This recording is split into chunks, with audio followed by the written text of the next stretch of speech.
What's up, everybody? Me and my friend Timmy here doing a little vinyl talk. We filmed it last time. He had some records that had never been opened, so we opened them on tape, and we're going through all of it, and then we checked the audio, and it was shit. Yeah, the audio was unlistenable. So apparently the audio doesn't work on my front-facing camera on my phone now, which is bizarre, but We're using reverse facing. yeah. So we're just gonna refilm this.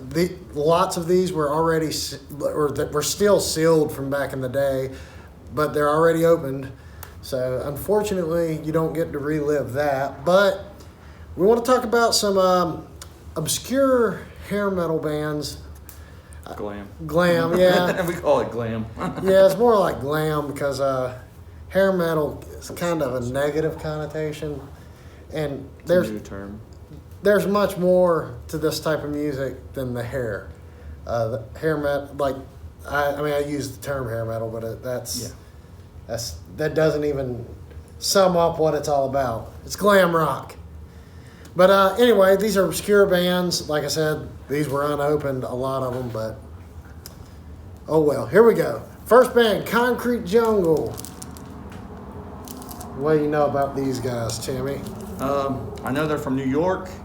And I was thinking some of the other guys were in some other bands, but the band that I was thinking some of the dudes were in was a Florida band. But, you know, people in history relocate for musical reasons. Yeah. So, you know, the guy I'm thinking was in another band. I was thinking he was in Rated X and was the guitar player for this band.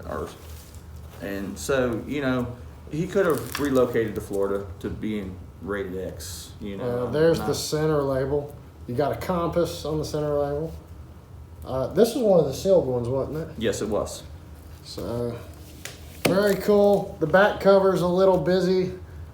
Kind of hard to read. New York band. The singer kind of sounds like Ron Young from Little Caesar, I think, isn't it? Yeah. Ron Young? Yeah. Sounds like Little Caesar a little bit. Good song, Right on the Line of Love. That's probably the standout track, and it's the first track on side one. And yeah, it's pretty cool stuff here. Yeah, there's a couple other ones I think were a little standout-ish. Oh, you remember? No, I don't remember. We listened to them a couple weeks ago just to Yeah. prep for this, so it's not really the freshest thing on our minds right now, but... All right here we got Pretty Vacant, which is a terrible thing to name your band considering the Sex Pistols had a song or whatever called that, because you can't find anything on these guys. I mean, it's kind of... And you think that maybe where they got it from with their logo. Yeah, I mean... He stole their anarchy sign at least, right? Yeah. So these guys all holding guns on the back cover. They're from Ohio, and They were really hard to find stuff on. We found like one live video, and you know, and it was it recorded in California somewhere? I'm not sure. It might have been in Ohio. And then there's your label. You got the New Renaissance Records.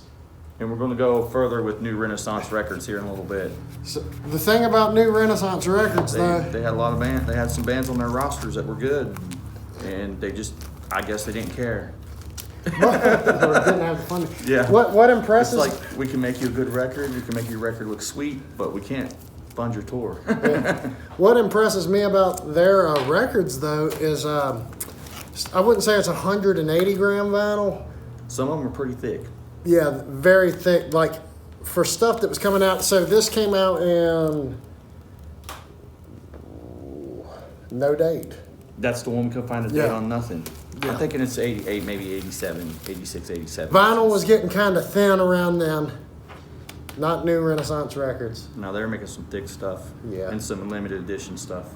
But they're kind of hard to find anything on. But it's some obscure hair metal. So we're going to talk about it. All right. Take it away, Timmy. All right. You know about these guys. This is Tough Luck. They're from Florida. And I have two of their vinyls, which one was never opened last time. And The one is a limited edition clear vinyl. One is just the regular black version. And this is New Renaissance again. New Renaissance, which is a label out of New York, Jamaica, New York. So was a label. Yeah, that's sweet. That's a clear record right there. That's much clearer than some of the modern clears. Looks like a booger. No, that's how clear records look sometimes. See, they got a little blemish in it. A bum. At least it ain't black, right? But that was pretty. Because a lot of new records, if they're clear, they get that black mix on them. Yeah, that was pretty cutting edge for 1987. And in this, I don't know if Pretty Vacant has one in theirs record, but there's a lyric sheet, and I know Colten is big on lyrics. Yes. But it's just a plain old lyric sheet. But it's the thought that counts. The thought. And the thing is, the bands, they didn't have the funding to make that cool lyric sleeve because they had to go with a plastic cover, but they were nice enough to say, hey, a little bit less of funding is a lyric sheet, and we can still pull that off.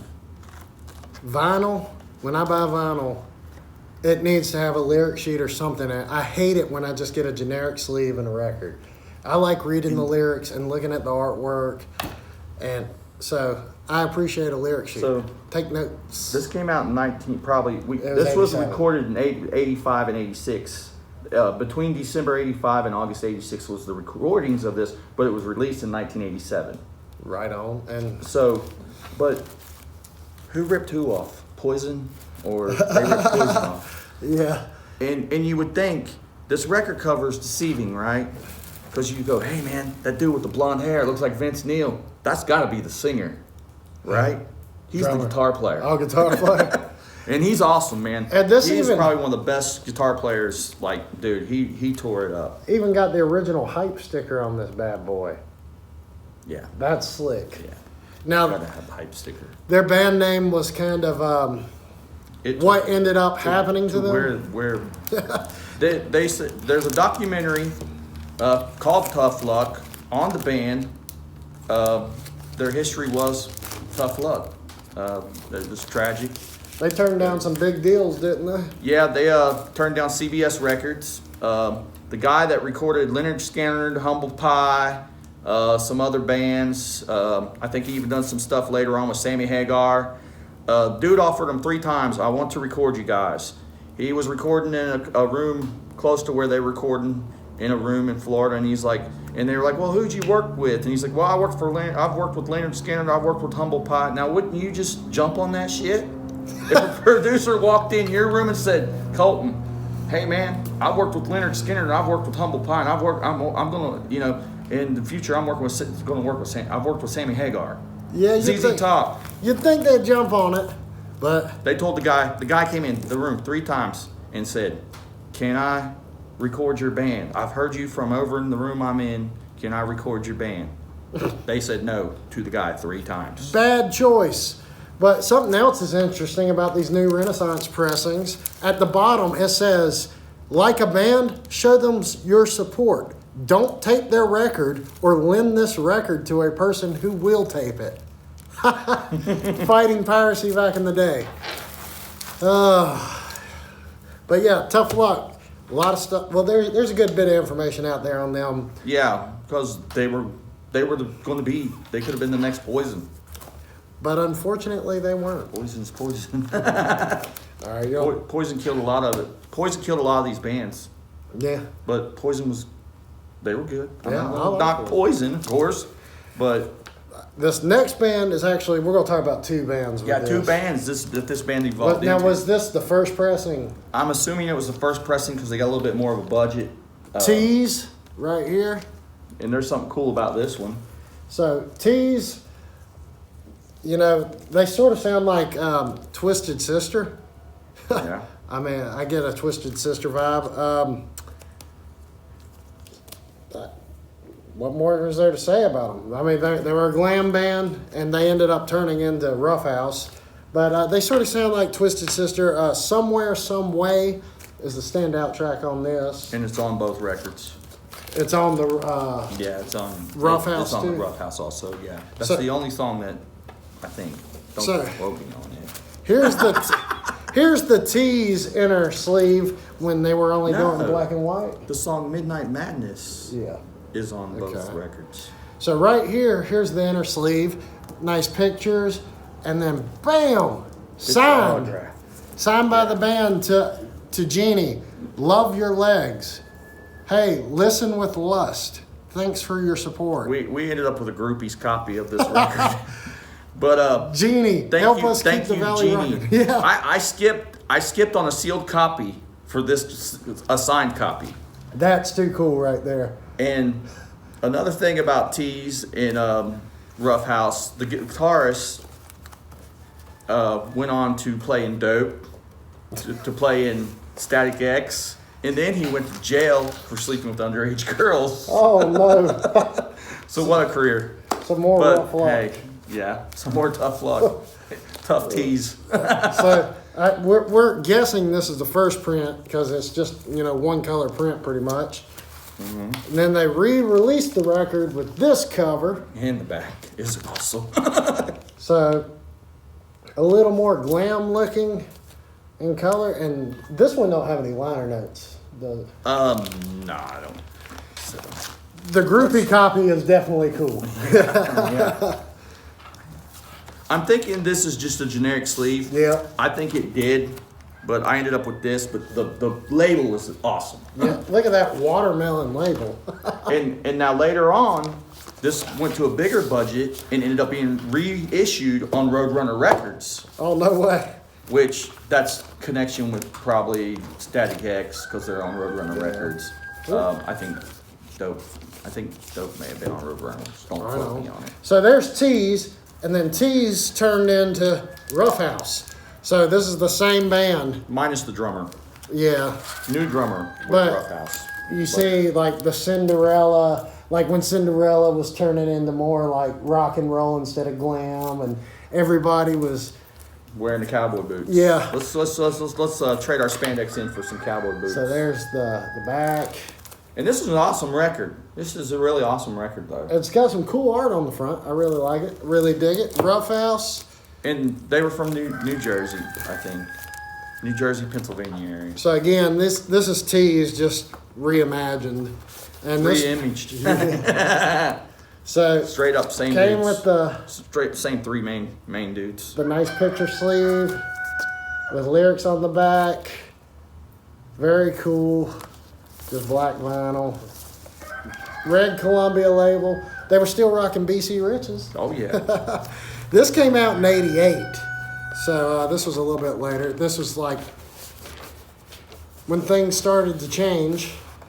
Not quite. People were still partying, having a good time, but exactly. And the chickens outside are having a good time. You hear them? They're into it. Yeah, they're into it. They want some Roughhouse. Yeah. So the standout track on Roughhouse, when we were listening, Tonight. Oh yeah, the video was killer too. Yeah, they had a video for it. So they tore a lot of shit up in that video. Those chickens are killing me. So Tonight, kill them? Roughhouse. I wish we could. Your daddy would kill us. So lastly, when it comes to obscure bands, and this is a very deceiving cover. It's more like modern rock, new metal-ish looking, more like a screamo cover. But this is a reissue because we discussed the old. The old album cover was much cooler. Yeah. But you'll have to Google that one. Yeah, because we can't even discuss it here. It's not that bad. Shanghai, Take a Bite. And these dudes were from Connecticut. See, this Connecticut, man, Connecticut must have had some real rock and roll then. I've never heard about cool bands from Connecticut. See, this is kind of... This is cool. This is kind of disappointing because this looks like a Twilight movie cover. And then you flip it over and you're like, that's Skid Row. So, Shanghai. And the dude had a killer voice. Yeah. Sort of sounds like Shotgun Messiah a little bit. Yeah. Got some Shotgun Messiah vibes. Hot to the Touch is... the standout track when we were listening. And all these guys have a song called Tease Me, Please Me, right? Yeah. There's like 4 records in these 5 records or whatever. Sleaze me, please me, tease me, please me. It was a common theme. Please me, please me. They were all about... So And this is cool. It has a comes with poster. a poster. And from my understanding, the vinyl's even cooler, right? Yeah. Yeah. Well, that's a sick logo. Yeah. See, back in the Logo. day, people didn't just make it on the printer. Somebody drew that. It's amazing. Yeah. So let's look at this vinyl right here. Got the Shanghai logo in the label. That's And sick. then look at that. Got the blue bowling ball. That's nice. It's very nice. Very heavy. But this is a reissue. So, like I said, the original album art was much different and much more fitting for the sound of the band. And from what I understand, there's different colors of this vinyl. Because they just, like, I've seen an orange one with blue in it. Blue mixed in the orange. probably like it's a random- real heavy. Yeah, it's like a random whatever the machine was going to spit on it. You know what I mean? Yeah. And whatever they're going to spin in the vinyl, whatever color came out of the machine is what went into the vinyl. And I understand a few of them have different, like maybe there's 4 or 5 different posters. That's cool. I'd Yeah. like to see that. Yeah, from way Disc Dogs did the Which that can be a write up train on that wreck record. sometimes. But Yeah. anyway, there's some obscure hair metal. Hope you enjoyed us talking about some hair metal you may have not heard of. Check these guys out. It's not like the most groundbreaking stuff ever, but it's worth a listen. Till next time. No, we're not done yet. We're not? We got a band that should have broke really big. Okay, so a band that probably takes the cake with all these dudes is a band that was produced by none other than Danish Strum. If you know anything about Danish Strum's a great band manager. Danish Strum's a great bass player.